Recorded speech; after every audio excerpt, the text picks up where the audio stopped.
bercerita tentang doa Nabi Adam alaihissalam. Ya. Allah Subhanahu wa taala berfirman, qala Rabbana sudah hafal semua? Rabbana zalamna anfusana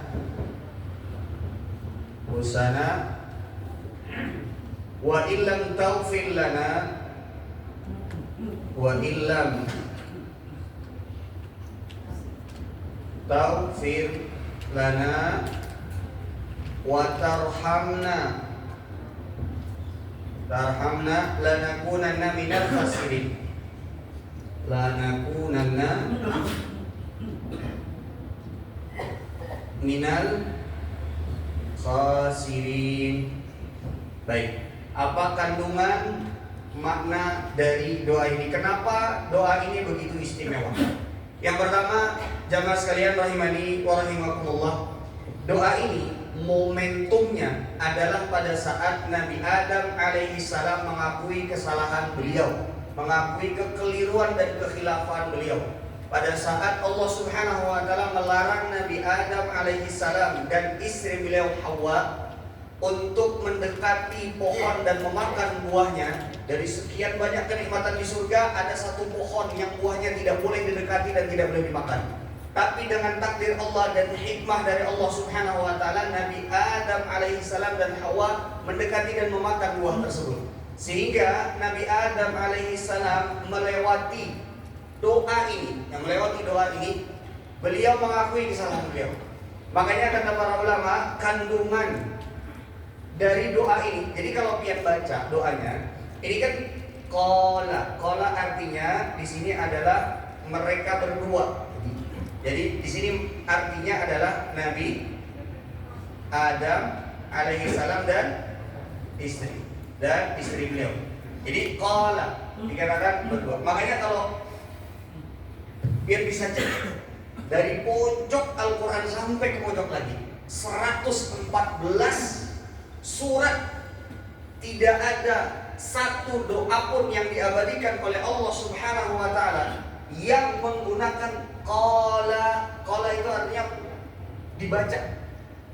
Baik itu Nabi Adam dan juga istri. Kita lihat doa-doa Nabi yang lain yang disebutkan di dalam Al-Quran itu sendiri-sendiri.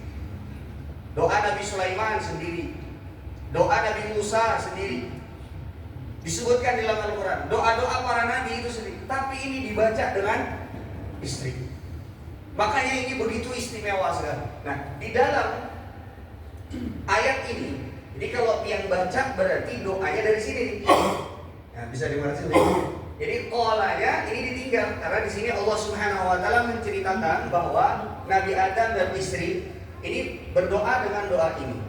Jadi kalau ingin berdoa kepada Allah, mau dengan doa ini, jangan dari qala rabbana, dari sini. Rabbana zalamna anfusana wa illam taghfir lana wa tarhamna lanakunanna minal khasirin. Baik. Jadi di sini jamaah sekalian, ini ya doanya. Ini ada makna yang terkandung yang kalau seandainya seseorang berdoa kepada Allah dengan 4 perkara yang terdapat di dalam ayat ini, insya Allah doanya akan mustajab. Yang pertama, Rabbana zalamna anfusana. Di sini yang pertama, ya Allah, sesungguhnya kami telah menzalimi diri kami. Berarti yang pertama kandungannya adalah pengakuan perbuatan dosa atau perbuatan keliru, pengakuan salah. Qala Rabbana zalamna anfusana, ya Allah kami telah menzalimi diri kami sendiri.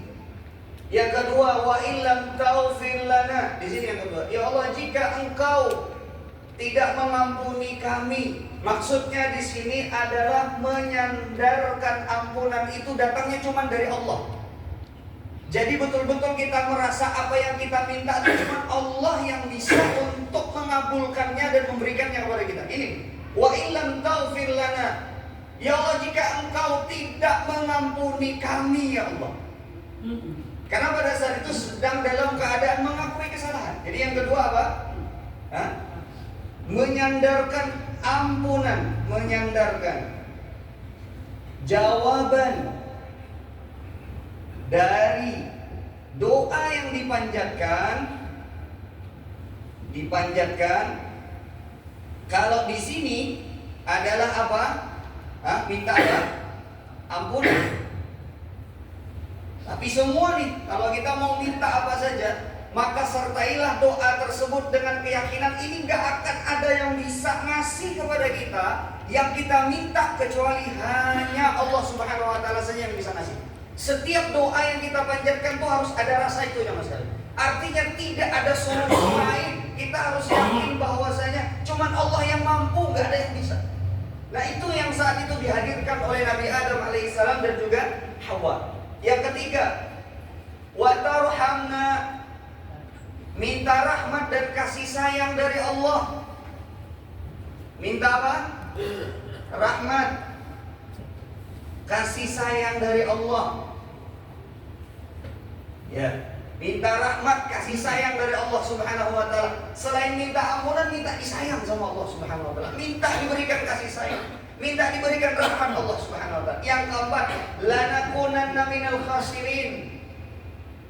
Pengakuan, penyandaran bahwa seorang yang tidak diampuni oleh Allah pasti dia akan menjadi orang yang merugi.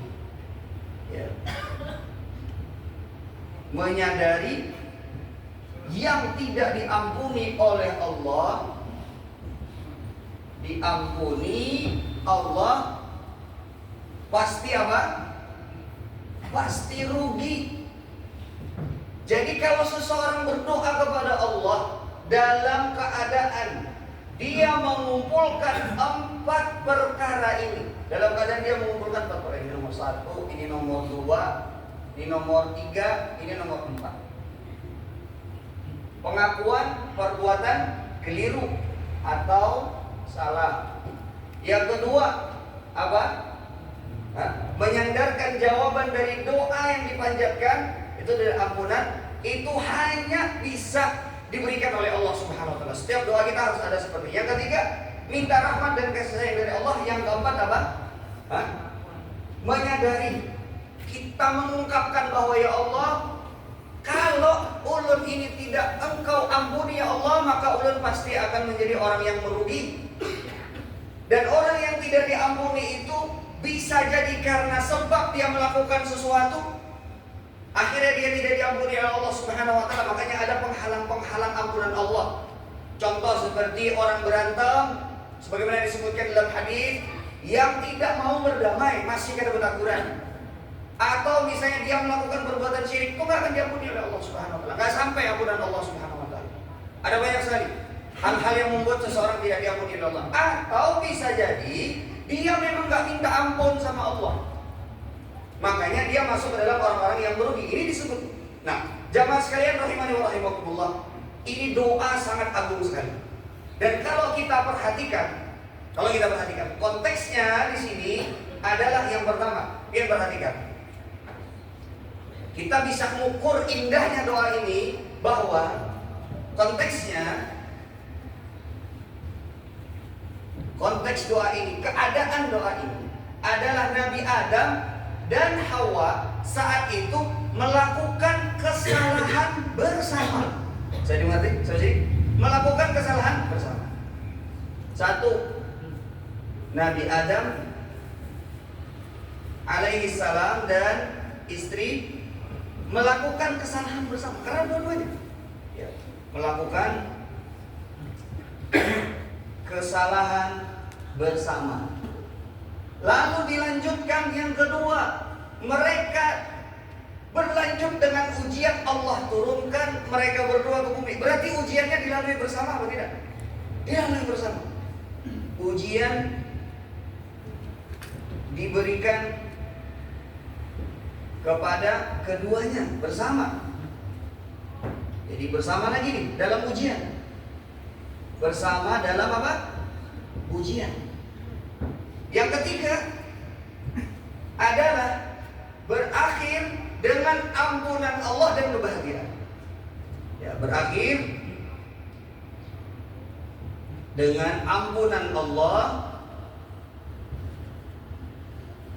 dan kebahagiaan. Makanya ulun